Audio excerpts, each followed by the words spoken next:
What's up, guys? Today we're going to be doing an unboxing and installing of my Chargepipe and BlowOff valve kit from ECS Tuning. I've been wanting to do this for a while now to my car and finally got around to ordering the part, so just ready to get started. Let's do it.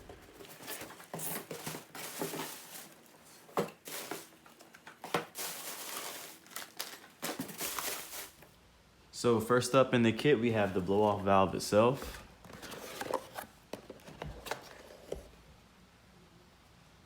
It's got this purple color on the inside. It's pretty cool.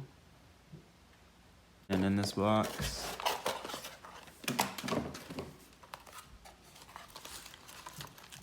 you've got the hose filter, an O-ring, the clamp for the flange that the BlowOff valve goes into. Got extra springs in here for if you're running higher boost, and then some instructions. Next in the kit, you have the coupler that connects to the charge pipe with 2 hose clamps to tie that off. You have the vacuum line that connects to the intake manifold and to the BlowOff valve itself.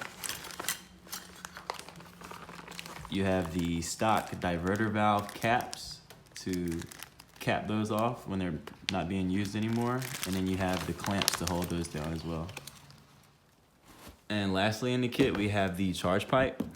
Me personally, whenever I receive a package in the mail, a package that contains car parts especially, I like to open it as soon as I receive it. Just, excited to get into it, actually have it in your hands and ready to install rather than just looking at them online.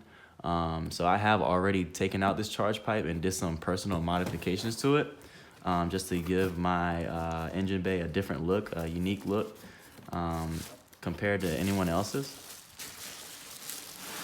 So it comes black, anodized black. So I took some gold to it, just to switch things up a little bit.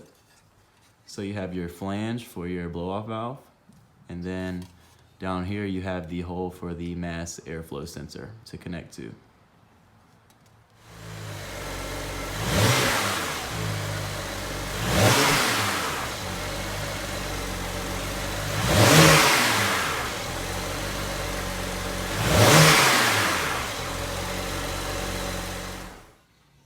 So first step, we're gonna remove this wiring harness.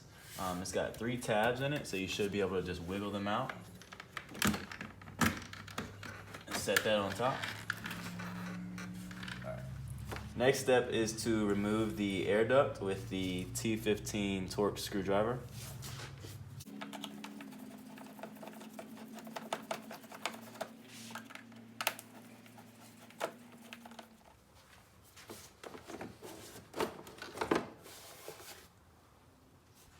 Next is to remove the vacuum line and set that over to the side. And then we will remove the dual cone intakes.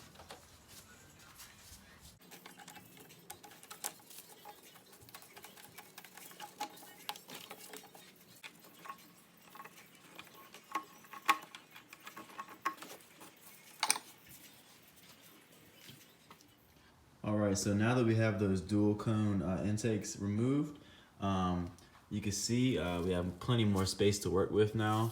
You can see the charge pipe itself right here. You can see the diverter valves, 2 diverter valves. So we're going to go ahead and remove those. They're going to be 4 connecting points. You got 1 right here, 2, 3, and then 4 back in the back. And you should be able to just twist these to the left or to the right to unlock them and pop them right off.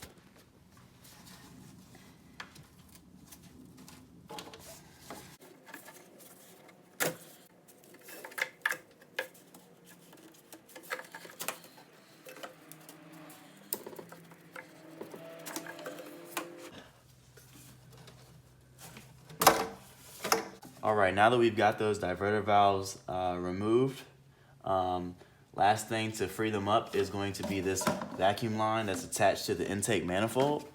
Just gonna follow that hose all the way to the back and remove it right there from the intake manifold itself. All right, before we take the charge pipe out, we need to remove the mass airflow sensor, which is right here.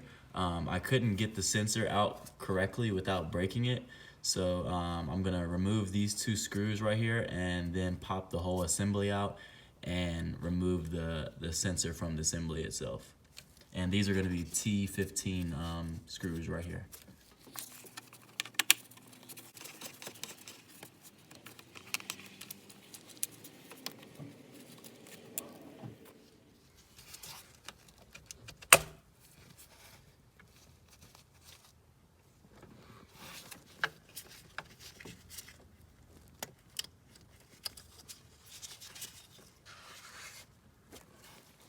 After removing the mass airflow sensor, we now have 3 more steps to get this charge pipe out. First is to lift up on the C-clamp. Next is to take out this T25 screw right here, and then finally loosen up this hose clamp right here on the end of the OEM charge pipe. So when I was taking out my T25 screw, I realized that it was stripped. So since I'm not going to be reusing this charge pipe, I just went ahead and broke the bracket off. And now I'm going to come over here and unloosen this hose clamp.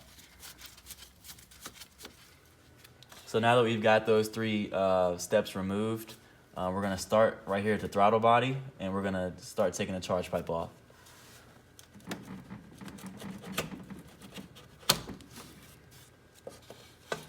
And you can see where I broke the bracket off. It doesn't really matter though, since I'm not reusing this charge pipe. And then we're gonna work down at the bottom where we loosened our hose clamp and just wiggle it out, and it should come right out. And there we go.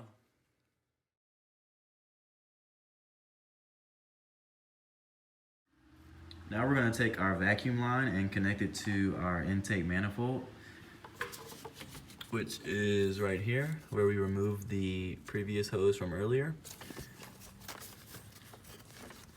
Should just snap right on. Push it all the way in place.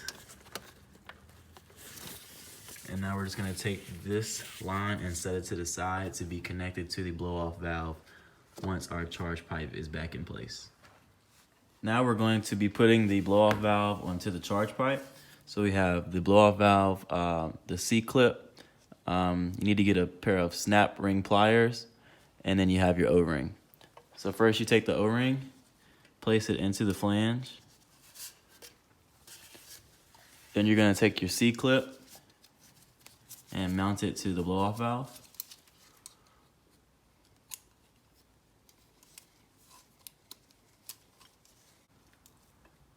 Now that I have the C-clip mounted to the blow-off valve, I'm gonna take the snap ring pliers and squeeze it and mount it down into the flange.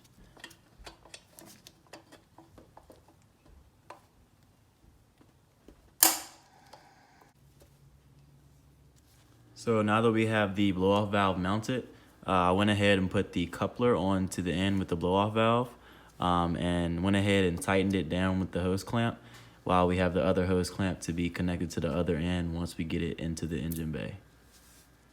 Now the last thing to do to the charge pipe before we can start installing it back into the engine bay is replacing that mass airflow sensor back onto the new charge pipe.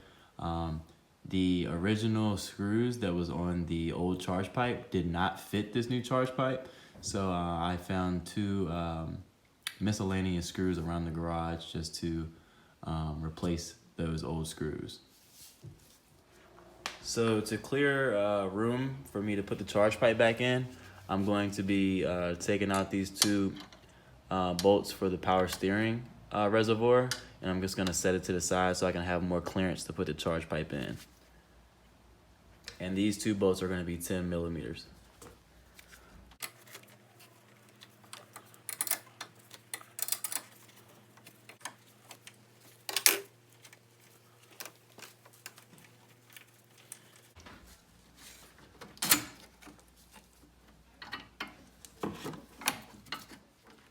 All right, now that the power steering reservoir is laid over to the side to give us more room, I'm going to attempt to put the charge pipe back in.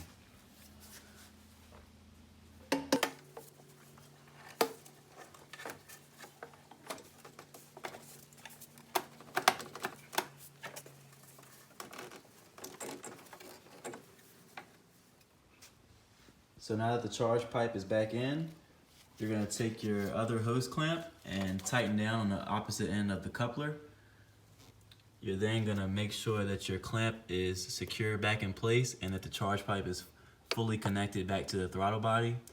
And then you're gonna make sure that your mass airflow sensor is reconnected back to the mass airflow housing unit. Now we're going to be taking our vacuum line. There is a bunch of excess that we're not going to be using and it'll get in the way, so I'm gonna trim it down. Now that I have removed the excess vacuum line, I'm going to be installing the vacuum filter.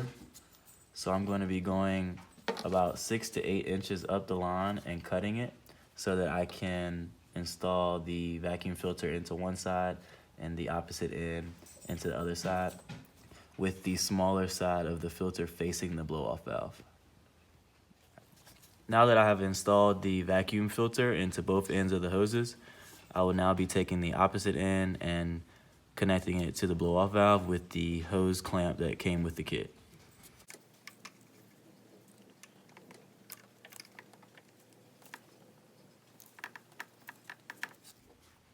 Now that everything's back in place, I went ahead and reattached my power steering reservoir and capped off my the stock diverter valves where they came out at. Capped one off there, and then one off in the back. And now we can proceed to put the intakes back in and give it a shot. All right, now that the intakes are back in, we're gonna take our vacuum line back over to put into place. And just make sure all of your hose clamps, screws, bolts are secured tightly before starting your vehicle back up.